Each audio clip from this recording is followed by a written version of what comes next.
and welcome to Elvish Reviews, where I just review stuff. And on the fourth day of Christmas, Elvish gave to you an Elvish Reviews. I know I am once again late. I am sorry. That is my New Year's resolution to you, is to get videos in on time or a little bit earlier. That way you all can enjoy them. But anywho, let's discuss one of my favorite stories, A Christmas Carol. Now, I know the screen says a deep dive. I don't know whether or not it's going to be a deep dive, but just a brief discussion as to why Ebenezer Scrooge was the way he was, and hopefully hopefully let's go along this journey together and talk about it, because it is not the one time of the year, but it's definitely a story that can be carried even when it's not the Christmas season. So, Charles Dickens, who wrote the novel, I know he brings in a lot of his own personal experiences when writing his stories. I know when he wrote David Copperfield, little David was sent to a blacking factory at one point. I think Charles himself was. His father was also sent to prison for not paying his debts, which, depending on which version you're looking at, I think the Kelsey Grammer or Christmas Carol musical, I think that's what they did. But that wasn't in the book. It wasn't really explained in the book. But yeah, like many authors before and after Charles Dickens, many of them bring their own personal experiences into their stories. So we have Steve 1, Marley's Ghost. So this picture's taken from the 1951 film with Alastair Sim, one of my favorite Scrooges of all time. And he is here with his nephew Fred. As in the book, Fred comes into Scrooge's counting house and goes, "Merry Christmas, Uncle, God save you." And Scrooge responds with, "Bah humbug." And Fred is Scrooge's only living relative, and Fred is the son of Scrooge's late sister, Fan. And Fred reminds Scrooge of his sister, and it hurts him. Scrooge loved his sister, and his sister loved him, and all they had was each other, especially when Scrooge's father pushed him away from the family. And once Scrooge lost his sister, I think that's when everything started. And then we have Fred here, who's a walking, talking version of his sister. And Scrooge can't take it because it hurts too much. But Scrooge is used to being on his Scrooge is used to being on his own and likes to bottle up his feelings. And then when we go to the Ghost of Christmas Past in Stave 2, we sort of see this pattern between Scrooge's father and Scrooge himself. Now, Scrooge's father loved Scrooge's mother, and Scrooge's mother passed away during Ebenezer's birth, just like Fan passed away during Fred's birth. Now, this wasn't in the book. This was both in the 1951 film and the 1984 film, which we see here with George C. Scott. And I love how both films give us a glimpse into why Scrooge might be the way he is. In the book, it doesn't really explain much, only that he's this grouchy old moneylender. Whereas the 1951 film and the 1984 film sort of pull back the curtain on Scrooge's life and sort of piece together why he might be the way he is. And we also see Scrooge's father exhibiting these same behaviors that Scrooge would later emulate in his own life, whether he realizes or not. Scrooge's father pushes away Ebenezer and sends him to this boarding school where I guess he's there for X amount of years. We know he's there on Christmas Day. He's not allowed to return home. Um, I don't know much about Fred, but we know that one Christmas, Fan comes and sees Ebenezer and says, "You're allowed to go home." And they both have this embrace. In the 1984 film, I think it's the only, not the only version, because we see this in the Kelsey Grammer musical, but if we're going solely on non-musicals, then the 1984 film is the only one where we actually do see a serious interpretation of Scrooge's father. Or I want to say one of the only ones I've seen, and it's also done well. Because, especially in this picture, you see the malice that Scrooge's father has for young Ebenezer here, and then you see Scrooge as an adult here looking at malice over his father. So there's a lot of unhealed wounds there. So a lot of stuff from the past that's brought up. And then if we go to stave 3, the Ghost of Christmas Present, we start to see Scrooge having more sympathy, where he didn't have before. If we go back to stave 1, as some may recall, two portly gentlemen walk in, ask Scrooge for money. Scrooge says no. Scrooge asks, "Are there no prisons? Are there no workhouses?" One of the portly gentlemen responds, "Many can't go there. Many would rather die." And then Scrooge replies to that, "If they would rather die, they better do it and decrease the surplus population." Fast forward to the Ghost of Christmas Present. We start to see Scrooge have sympathy, especially with the Cratchit family and for Tiny Tim. There is just something about Tiny Tim that tugs at Scrooge's heartstrings. And he looks up at the Ghost of Christmas Present, and asks, "Will Tiny Tim live?" With the Ghost's response being, "If these shadows remain unaltered by the future, the child will die." Scrooge begs the Ghost, "Oh no, no, please let him be spared."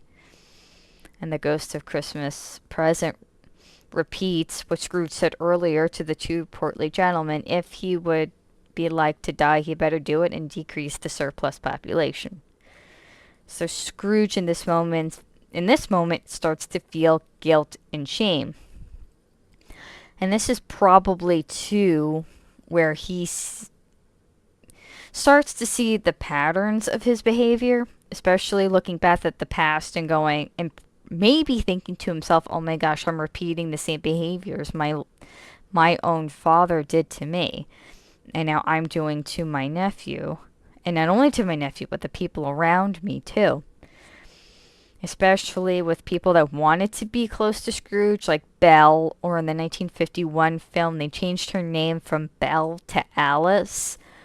I'm not 100% sure why they did that, but they did. So it seems Scrooge himself was afraid to love others, especially after losing his sister. So he created this financial fortress, if you will, around himself, and only cared about money. And was so scared of, like love didn't do any good towards him, so why should he love Christmas? They haven't done any good for him. Why should he return that good in kind? But here in stave 3, we see Scrooge start to open his heart up a little more.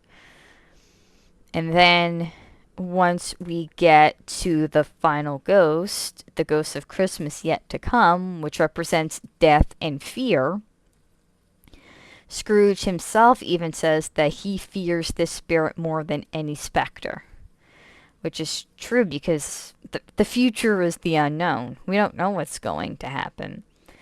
And then Scrooge is seeing his belongings being sold off, which he doesn't know at the time. He also sees a man deceased in bed, which again, spoilers, he doesn't realize that is him. And he asks the ghost of Christmas Future, is there any feeling related to this man's death? And then the ghost of Christmas Future shows Scrooge an image of a couple who want to be happy that their very mean landlord is now deceased, because now they have time to pay off the rent. And then Scrooge, feeling hurt by this, is, let me see some tenderness of feeling related to a death. And of course, we see the Cratchit family mourning the death of Tiny Tim. And this gets to Scrooge, which leads to the cemetery scene, the very famous cemetery scene, where Scrooge asks the ghost, are these the shadows of things that might be, or are these the shadows of things that must be? And that's very important. There's a distinction between the two. Basically, Scrooge is asking the ghost of Christmas Future if, if certain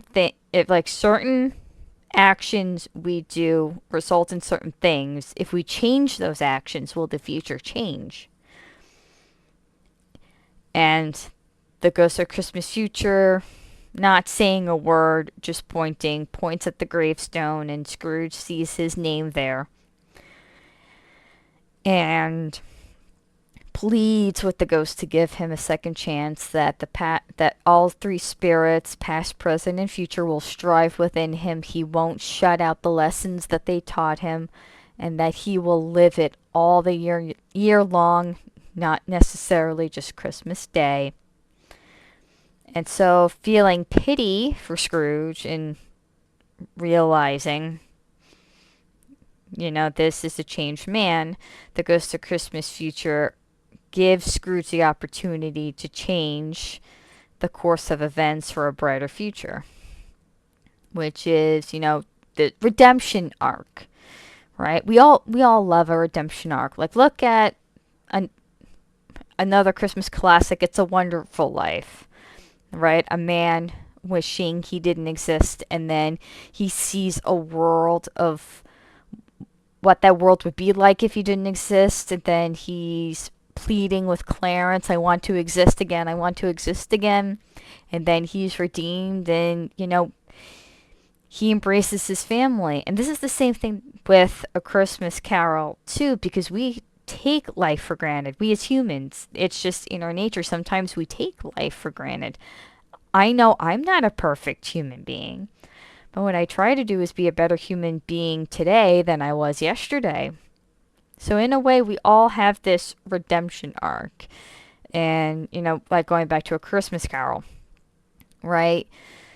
Scrooge is redeemed. He buys the biggest turkey for the Cratchit family. Tiny Tim lives. He makes amends with his nephew and his nephew's wife, and they all live happily ever after. Scrooge can't change the past. He can't go back in time and change what was already done. But what he can do is learn from the past to learn from the past in order to create a better future. So learning from the past, applying it to the present to make the future better. That's what I wanted to say. And we can definitely learn from A Christmas Carol. I mean, it's a Christmas story because it is based around Christmas Eve and Christmas Day. But it's a lesson to be learned about everything, right? Not taking life for granted. And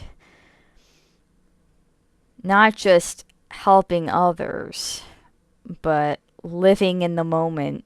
Being able to smell the flowers or notice the warmth of the sun and just being present. Especially in 2025, everything is go, go, go, go, go, go, go, and we're running at a million miles an hour. And sometimes we can be so wrapped up in our own lives that we shut everything else out. So that's a good lesson to learn, to just take a step back and see everything that's around us. And if there is a way we can help, let's help. So may we all, in one way or another, emulate this redeemed version of Scrooge. Who knows, the world might be a better place. I'm Elvish from Elvish Reviews. Thank you so much for watching. If you liked it, please go and hit that like button. If you want to see more videos like this, I also do a podcast with my friends. It's called the Stress Room Podcast. I'll leave a playlist link somewhere towards the end of this video. If you like all of that, please hit the subscribe button. Thank you so much for watching. I hope you and yours had a happy and healthy holidays, and I hope that all of you guys have a happy and healthy new year, and I'll see you guys again in 2026. Bye.